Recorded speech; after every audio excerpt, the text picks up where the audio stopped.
अस्सलाम वालेकुम दोस्तों, मेरा नाम सईदौन है। आप मेरे डिजिटल चैनल्स देख रहे हैं। फंडामेंटल एनालिसिस को ट्रेडर्स बहुत इंपॉर्टेंट समझते हैं और अक्सर ट्रेडर्स को ये लगता है कि बग़ैर फंडामेंटल एनालिसिस किए या किसी भी मार्केट को जो फैक्टर्स मूव कर रहे हैं उनको अंडरस्टैंड किए बग़ैर आप शॉर्ट टर्म ट्रेडिंग सक्सेसफुली नहीं कर सकते। और बिल्कुल ये ठीक बात है। मार्केट्स को जो मूव एक्चुअली कर रहे होते हैं वो उस मार्केट या उस एसेट से रिलेटेड जो फंडामेंटल्स हैं वो कर रहे होते हैं। लेकिन मेन स्ट्रीम के अंदर फंडामेंटल एनालिसिस करके ट्रेडिंग कैसे करनी है ये बड़े गलत तरीके से सिखाया जा रहा है। और मैं आपको आज की इस वीडियो में सही तरीके से फंडामेंटल एनालिसिस करके ट्रेडिंग आपने कैसे करनी है उसके ऊपर बात करूंगा। हालांकि मेरा जो स्टाइल है वो फंडामेंटल ट्रेडिंग नहीं है, यानी मेरी जो ट्रेडिंग डिसीजंस हैं उनमें फंडामेंटल एनालिसिस का ज़ीरो कंट्रीब्यूशन होता है। मैं बेसिकली प्राइस एक्शन को ट्रेड करता हूँ और वही स्ट्रैटेजी जो है वो सिखाता हूँ आपको इन वीडियोज़ के ज़रिए। लेकिन बहुत से लोग हैं जो फंडामेंटल ट्रेडिंग कर रहे हैं, फंडामेंटल न्यूज़ नंबर्स के ऊपर ट्रेड कर रहे हैं, तो उनके लिए बेसिकली आज की वीडियो। और डिफरेंट मेरी वीडियोस के कमेंट सेक्शन में ये सवाल भी आया कि ऑन भाई फंडामेंटल एनालिसिस के ऊपर एक वीडियो बना दे। तो सबसे इंपॉर्टेंट और पहली चीज़ तो ये कि आप समझें फंडामेंटल एनालिसिस क्या होता है। किसी भी एसेट या किसी भी मार्केट को जो जियोपॉलिटिकल या इकोनॉमिक न्यूज़ और नंबर्स, जो इकोनॉमिक नंबर्स वो जो इम्पैक्ट कर रहे होते हैं, तो उन न्यूज़ और इकोनॉमिक नंबर्स की जो स्टडी है बेसिकली उसको फंडामेंटल एनालिसिस कहते हैं। जैसे मिसाल के तौर पे आपको पता है कि मोस्टली फाइनेंशियल मार्केट्स के अंदर हर चीज़ जो ट्रेड हो रही है वो यूएस डॉलर के अगेंस्ट हो रही है। तो यूएस डॉलर की कदर या यूएस डॉलर की वैल्यू को अमेरिका या यूएस की तरफ से कोई भी इकोनॉमिक जो डेटा होगा वो इम्पैक्ट करेगा। तो इसका मतलब है कि यूएस की तरफ से, अमेरिका की तरफ से कोई भी जो उनकी इकोनॉमिक रिपोर्ट है, कोई भी इकोनॉमिक इंडिकेटर है, उसके आने पे आप उसको स्टडी करोगे और ये देखोगे चूँकि जो भी चीज़ आप ट्रेड कर रहे हो यूएस डॉलर के अगेंस्ट कर रहे हो, तो यूएस डॉलर की कदर, उसकी वैल्यू में इजाफा या कमी को आप स्टडी करके थोड़ा सा आपको आइडिया हो जाता है कि ये जो मार्केट जिसको आप ट्रेड कर रहे हो ये नेक्स्ट क्या कर सकती है, कहाँ पर जा सकती है। तो इस स्टडी को बेसिकली फंडामेंटल एनालिसिस कहा जाता है। अब गलती यहाँ पर क्या होती है? गलती सबसे बड़ी ये होती है कि लोगों को ये लगता है कि फंडामेंटल एनालिसिस में किसी भी इकोनॉमिक न्यूज़ या नंबर के आने के बाद हमने एक्ट करना है। जैसे मिसाल के तौर पे अब प्राइस एक्शन को अगर आप लें या टेक्निकल एनालिसिस को अगर आप लें, शॉर्ट टर्म ट्रेडिंग में हम क्या करते हैं, हम प्राइस चेंज को प्रेडिक्ट कर रहे होते हैं, ठीक है, कि कल को कीमतें कहाँ जा सकती हैं, और हम क्लूज़ पे काम कर रहे होते हैं। यानी एक्चुअल इवेंट के होने से पहले हमने खुद को गिवन क्लूज़ को देखते हुए मार्केट में पोजीशन करना होता है। मेरी बात समझ रहे हैं नहीं समझ रहे? खुद को मार्केट में पोजीशन करना होता है, यानी बगैर, बल्कि मैं अभी स्क्रीन शेयर करके ना ये जो अभी अगला जो कॉन्सेप्ट है इसको मैं स्क्रीन शेयर करके आपको थोड़ा सा यहाँ पे समझाए देता हूँ, तो वो शायद मज़ीद बेहतर हो जाएगा। चलेंगे, अपनी स्क्रीन पे आप एक मार्केट है S&P 500 स्टॉक इंडेक्स है, उसको आप देख रहे हैं। मिसाल के तौर पे ये लॉन्ग टर्म ट्रेंड भी मार्केट का बुलिश है, शॉर्ट टर्म ट्रेंड भी मार्केट का बुलिश है। अब with in long term short term bullish trend यहाँ पे रिसेंटली ये ऐसी कैंडल्स की शक्लें आ गई कि जिनके आने के बाद कीमतों के अपसाइड पे जाने का हमें क्लू मिला, ठीक है। अब यहाँ पे इन कैंडल्स की शक्लों का आना एक क्लू दे रहा है कि कीमतें अपसाइड पे जा रही हैं या जा सकती हैं। एक्चुअल कीमतें अपसाइड पे नहीं गई इन कैंडल्स की शक्लों के बनने के फ़ौरन बाद। अब मुझे बताएं एज अ ट्रेडर मुझे कब फ़ायदा होगा? मुझे एज अ ट्रेडर फ़ायदा तभी होगा ना कि इस क्लू के ऊपर मैं एक्ट करूं, ना कि एक्चुअल इवेंट के बाद मेरी आंखें खुलें। एक्चुअल इवेंट क्या है कि ये जो क्लू मिला था वाकई इस क्लू के बाद कीमतें अपसाइड पे चली गई, ये एक्चुअल इवेंट है ना।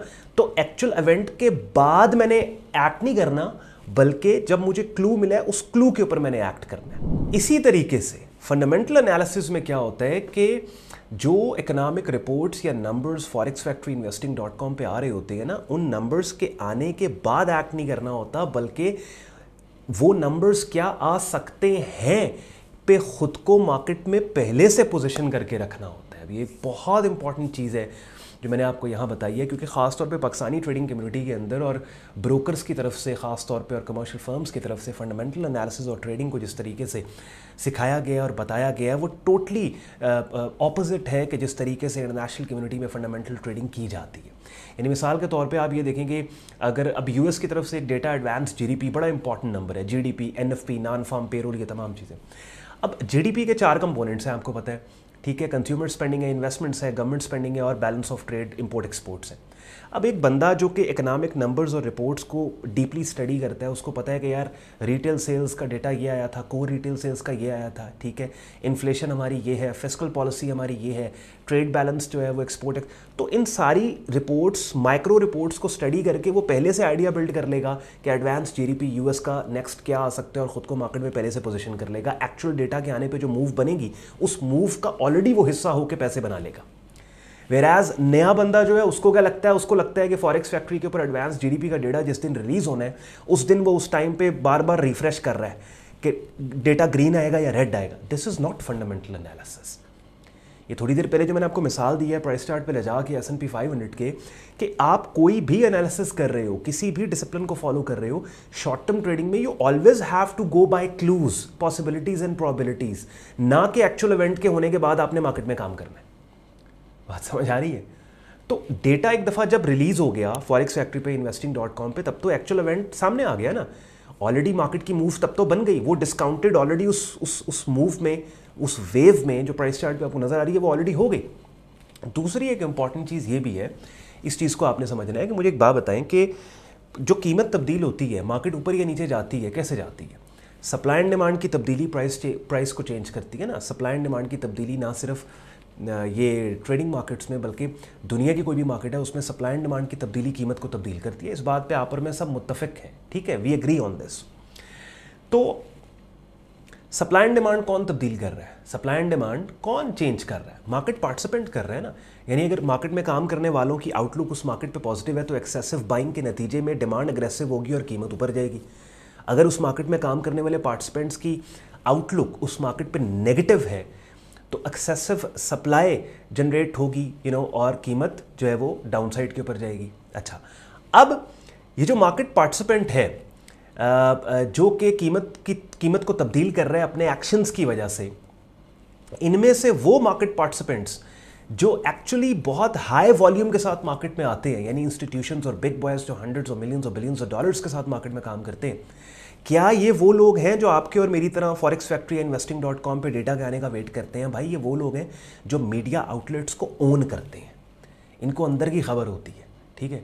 तो बाय द टाइम जब आप लोग रिटेल सेक्टर के अंदर डेटा के आने का वेट कर रहे होते हैं ना, ऑलरेडी ये पूरी कहानी और पूरी गेम कर चुके होते हैं। तो you have to think like big boys, you have to think like them, ठीक है। तो वो खुद को पहले से पोजीशन करते हैं बिकॉज वो एंटिसिपेट कर चुके होते हैं कि कल को डेटा मार्केट में क्या आ सकता है। आप लोग डेटा का वेट कर रहे होते हैं। तो आई होप इस छोटी सी वीडियो के अंदर मैंने जो एक पॉइंट आपके सामने रखना था कि फंडामेंटल एनालिसिस बिल्कुल करें, और फंडामेंटल ट्रेडिंग जो है वो सक्सेसफुल ट्रेडर्स हमने देखे हैं जो फंडामेंटल एनालिसिस करके अच्छी ट्रेड्स करते हैं। लेकिन ये तरीका नहीं है फंडामेंटल ट्रेडिंग करने का जिस तरह से आप समझते हैं कि डेटा के आने के बाद आप मार्केट के अंदर जो है वो फटाफट ये रिफ्रेश कर रहे हैं फॉरेक्स फैक्ट्री investing.com को और वहाँ पर आप ट्रेड लेंगे।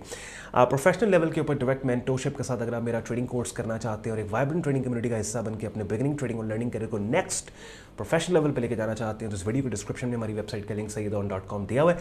वेबसाइट पे आप जाएंगे, हमारा कंप्लीट ज्वाइनिंग प्रोसेस हमारे वेब पेज पे दिया हुआ है, उसको फॉलो करके खुद को एक वाइब्रेंट ट्रेडिंग कम्युनिटी का आप हिस्सा बना के अपने बिगिनिंग ट्रेडिंग और लर्निंग करियर को नेक्स्ट और प्रोफेशनल लेवल पे लेके जा सकते हैं। शुक्रगुजार हो आपने वक्त निकाला ये वीडियो देखने के लिए। ख्याल रखें अपना, मुझे इजाज़त दें, अल्लाह हाफ़िज़।